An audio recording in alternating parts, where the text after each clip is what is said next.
Hey, everybody. Really fascinating guest and topic today, looking at modern cloud backup and recovery strategies with Eon. Offer, how are you? Hi, hi, I'm great. How are you? Good. Thank you. Good to see you. Really intrigued by this chat. Before we dive into all things cloud storage, maybe introduce yourself, a little bit about your journey and mission at Eon. Sure thing. So first, my name is Ofir. I'm 43 years old. I'm married to the amazing Julia and a father to Rome, who is objectively cutest baby ever born. He's not a baby anymore, but still cutest objectively. Those are the important things. Less important things, programming since I was 9, worked at a startup company at the age of 17, started Wow. 4 companies in total, and this is my fourth. First one, didn't know what I'm doing, raised $6 million, company got shut down. Second and third companies got acquired, where most recent one was called Cloud Endure. We started at the end of 2012, and we developed technology which enabled large enterprises to move from on-premises to the cloud with no downtime or data loss for 2 main business purposes. First one was migration, taking your entire data center, moving to the cloud, turning the lights off at the data center. The other use case was disaster recovery, which means leveraging the cloud as a secondary data center. So in case bad things happen, you immediately can move everything to the cloud without disruption to your users, no downtime or no data loss. We had some curse words in our KPIs, things like cash flow positive, profitable, and which was unusual for an infrastructure company, an infrastructure startup. Got acquired by Amazon on January of 2019 and grew the business internally to be used by pretty much every mid to large enterprise moving to AWS. Me and today my partners, along with the previous co-founders of Cloud Endure, managed this business unit, grew it. And at the time, I became a very active angel investor, invested in many B2B enterprise cloud startups, cyber, DevOps, infra, etc. And then I left, started advising a few venture firms, but really, really want to start another company. And they're born Eon. Eon started on January of 2024, and we raised $200 million in about 10 months from the leading investors in the world, notably Sequoia, Lightspeed, Greenhouse Capital, and Bond Capital, along with many smaller prominent companies and many angel investors. I'm a very strong believer in bringing as much help as you can if you really want to build a substantial company. Eon is building cloud backup for enterprise infrastructure. And that's as a title. Wow, what a wonderful representative of Startup Nation. You're quite the spokesman and the practitioner for all the innovation happening there. Well, let's dive in, because I thought that the notion of cloud backup was done and dusted. You know, we had plethora of solutions. We solved the problem of secure cloud backup. So why Eon? Yeah, isn't it solved? I mean, come on, there are so many companies. Rubric, Cohesity. My grandmother on her phone, she has pictures of her grandkids, and they are backed up to the cloud. So how come? Well, I can tell a lot of things about what we're doing and why it's so amazing. But the original sin of all of the really, really great companies in a minute that are doing cloud backup is that all of those companies were born on premises where there were no enterprises in the cloud. When we were inside AWS, we witnessed firsthand all those very large enterprises actually moving to the cloud. Not what the newspapers are saying, but moving the real big, complicated workloads, actually starting to really use the cloud at a very large scale. Happened mostly in 2020, 21, kind of froze in 2022 in the downturn, and continued in a very strong way around 2023 and onward. And we've seen this gigantic shift into the cloud, and they actually started using things and interacting with real problems and experience resiliency issues in very large scale. This was very significant because at the same time, there was a new organization started in the cloud called Cloud Operations, Cloud Infrastructure, Cloud Compute, Cloud Engineering.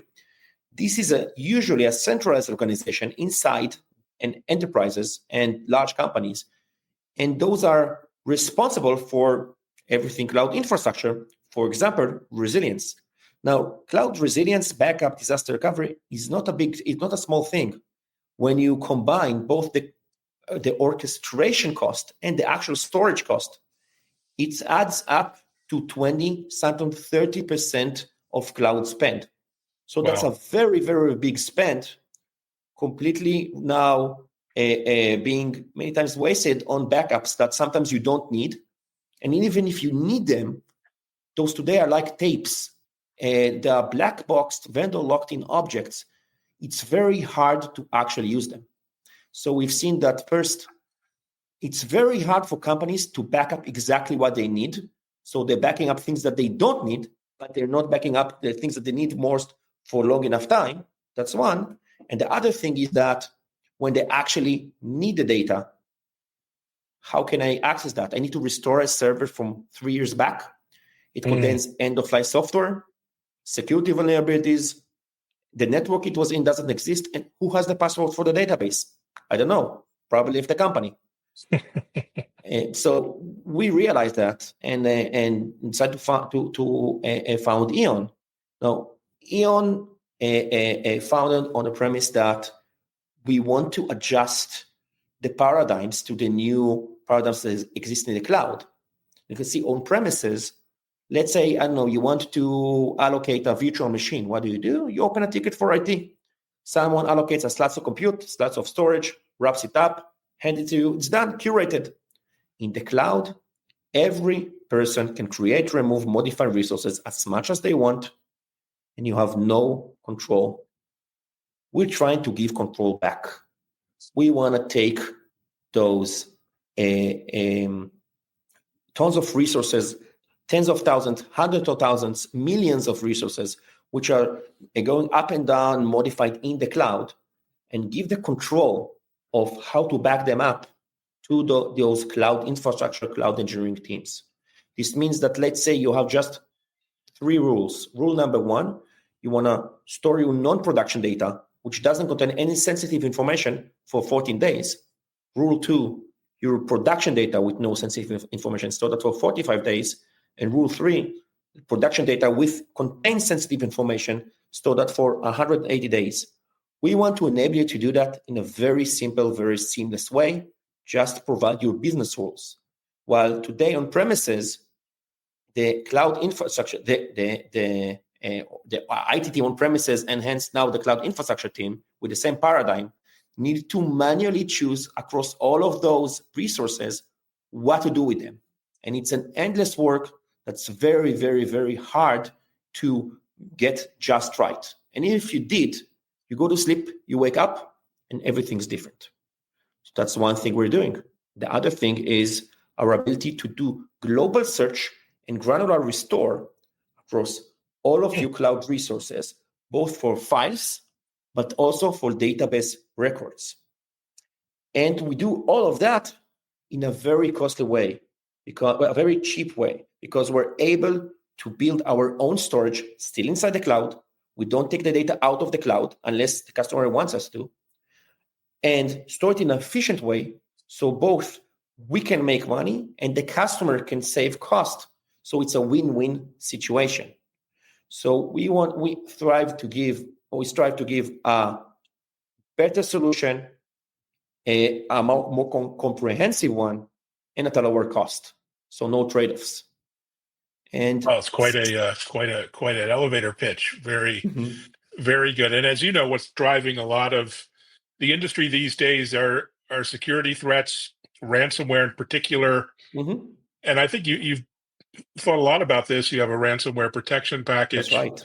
And end-to-end security. What's your philosophy here, and what are customers telling you or demanding of you for for cloud security these days. So that's very interesting. You see, when we started, I said we're not a security company because we're aiming to cloud infrastructure, but security was always tied very strongly to backup. And we got asked by many customers could you please provide a comprehensive ransomware solution? So given the infrastructure that we've built and the talent that we have here, we have many senior executives from cybersecurity. We built a very comprehensive ransomware detection, protection, and remediation tool, actually encompassing all of the NIST framework. And when we released it, we actually found out that because of our architecture, we're able to do that, but no one else could. So we're pretty much the only solution who are providing a ransomware detection, protection, and remediation for cloud-native resources. That is data warehouses, managed databases, data lakes, and so on and so forth. So we have a really unique offering to really protect all your native cloud workloads from any type of ransomware. And we're really proud of it. And we've seen customers using the production time and time again. And we're getting stellar feedback about those features.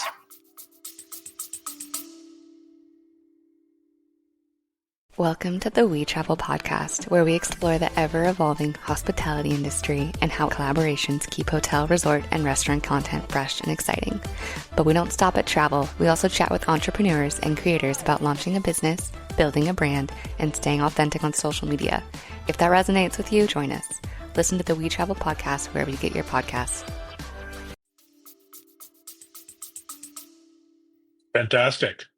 That's great news for customers. How do you see automation? You mentioned automated resource classification, and how do you see automation in cloud storage evolving and your role in making it easier for teams when it comes to operational overhead?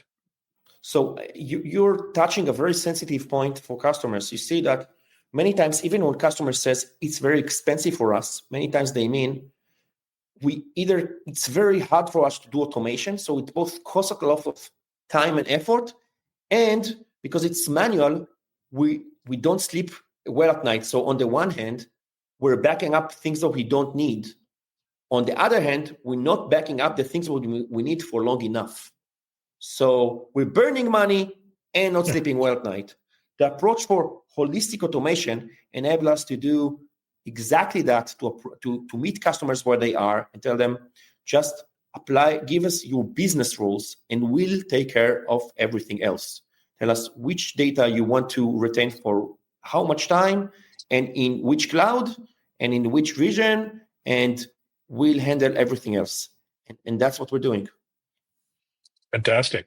We're also seeing a trend towards multi-cloud, a lot of adoption of multiple clouds across different industries, including hybrid kind of modes. How do you think about managing backups across such a diverse environment?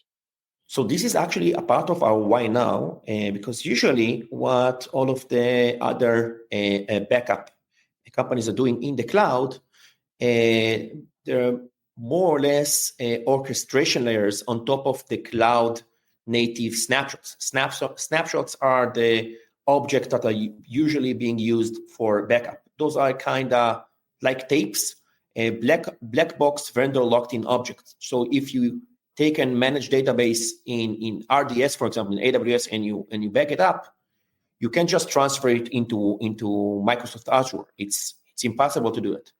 Because we extract the data and store it in our own storage inside the cloud, we're actually the only vendor who allows you to back up all of your data, no matter what the source is, across all clouds. So, for example, you can back up data from AWS, store that in Azure, and restore to GCP. Wow. We're enabling the flexibility for all the customers doing that. That's phenomenal. I haven't heard of that one. So data protection, so many compliance requirements across different countries and regions, and data sovereignty issues in Europe now. How does that impact your business when it comes to cloud storage and maintaining compliance across different jurisdictions? So we always say that incentives drive behavior, and compliance is a significant incentive. Compliance is a necessity. One of the things that we're seeing, for example, is not only storing data for not long enough, but storing data for too long. See, many times, if you're a retailer, for example, you don't want to store the data to a day more than you have to, because you're liable to that. We're providing you the tools to let you know, hey, you wanted to store, PII, personally identifiable information, for you want to store it for no more than 100 days. You're now storing that for 200 days, and these are the resources that are there. What do you want to do with it? And you can decide whether you want to change your policy and make sure that you don't store that for more, or you're willing to take the risk. And we're providing you all the types of tools that you need, to make the decisions for you, and to be compliant, both for internal compliance as well as external compliance and regulation. Brilliant. And what's next? Can you give us a peek into your roadmap or some of the features that you might be rolling out this year? What are customers asking for, and what can we expect from EON? Of course. So something very interesting that's happening in the world today is AI. I didn't mention this word, and we started. I said, we're the only company who's not an AI company. We're definitely using AI for various things, but I said we're not an AI company. But this trend, first, it's real, and it's way too strong to not encompass pretty much everything we do, especially in data. Data in the cloud is booming now. There's so much data being created and so much pressure on companies actually utilizing this data. And something we've realized when speaking with CIOs and VP of cloud and chief data officers and VP of cloud infrastructure, director of cloud infrastructure, they told us that the problem that they see in general with backups is that they have so much data that have been stored in the organization across years, but it's locked. They can't access that. On the other hand, you see data teams saying that they get pressure from management to monetize on data. For example, use the internal data to train models. Just an example. Use that for analytics. Use that for BI. So today, it's a very costly operation. Think about it. Those data teams, let's say that there are 10,000 databases inside the organization. They need to go engineering manager by engineering manager, check what exactly do they have there, convince those engineering manager to get them a sneak peek, do an ETL, or today it's more than so ELT, from those databases or data warehouses to what's called now a data lake, somehow maintain the right access control, that those who could access the data originally, those are the only ones who can access data now, maintain auditability, and create a duplication of the data in this data lake. What we pretty much, I don't want to say coincidentally because it was by design, but we purposely at EON is that we're not only backing up your data, we're making them automatically into accessible data lakes, which means that, let's say that you're an enterprise backing up your data with EON, we can expose that as an iceberg data lake, and you can run, Databricks or Snowflake or train models directly on the backup. So you don't need to take your data and move it into a separate data lake. You don't need to worry about maintaining access control. You don't need to worry about audit, about duplications, about ETL, about maybe hurting production because you're doing queries on the production database. We can do it seamlessly for you at a much lower cost, automating everything and providing one huge access-controlled, governed, audited data lake on top of your entire a cloud data center, and it doesn't cost you anything because it's a self-funding project when you do it for the backup. So you take the backup you have today, you could replace that with Eon. You're going to immediately pay less. So you got your backup, and you got a data lake across your entire organization. Wow. Well, that's quite a mic drop moment. So on that, I'll shift gears a bit. Tell us about the culture at Eon. You've seen and built many cultures, startups, and you've invested in many. What's unique about Eon, and what's made your company so successful? What's the magic in being a founder, co-founder, entrepreneur these days? What's your secret to success, if I can ask in a simpler way?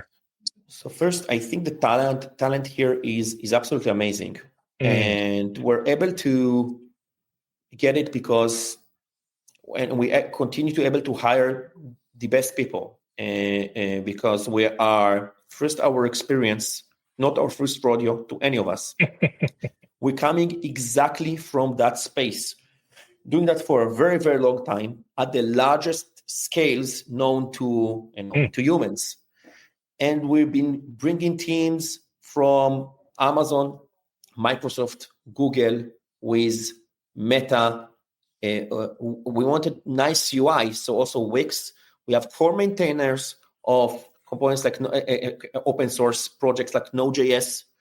And our chief architect used to be chief architect for all secondary storage in Huawei, Dell, and EMC, and has 800 patents to his name just on storage and backup. So we're able to harness really the most brilliant minds with the most amazing experience doing that in the largest companies in the world. And this is the reason we're able to build the way we build. In addition, we have lots of ex-managers inside our R&D, which many of them are to the individual contributors.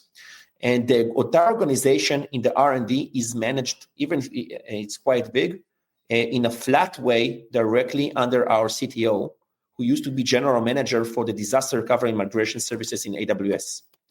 Now, Ron, our CTO, managed them in a very efficient way. The only way we could have done it is only because of this is a very seasoned and exceptional team of people who know how to handle themselves perfectly and know how to deliver products and not just code. And Ron is a very, very, very strong manager. And we're able to deliver incredibly fast. And we're able to bring more and more people without degrading the efficiency and quality of this team, which is a flywheel. So it brings even more great people. It also happens with our go-to-market team. Our VP of Cloud, our VP of Solution Architecture worldwide used to run all of AWS cloud solution architecture for enterprises at EMEA. Our VP of Solution Architects in the US used to run all solution architecture, customer success, and professional services for Infinidad from $0 to $100 million in revenue run rate. And a lot of other people with lots of experience in the largest companies in the world and the largest backup companies that ever built. So we've been able to assemble such an amazing team, which creates a flywheel, which allows us to bring even more amazing people. And given that, and given the help from our investors, we are able to truly get the best team in the world for that, and to get a lot of access to some of the largest enterprises in the world. And the reason that they trusted us early on as it's called a young startup, is it's a great conversation starter to tell a traditional enterprise, a conservative enterprise, an executive there, we moved you to the cloud personally, so you can feel comfortable that we can provide resilience for what you build there, because we know it inside out. We've seen it in the largest scales possible, and it really helps. So it's a flywheel, moving itself, and we need to make sure that we execute upon that. we found ourselves in a position where we actually have the possibility to create a transformational company. Now, everyone says we want to build a big company.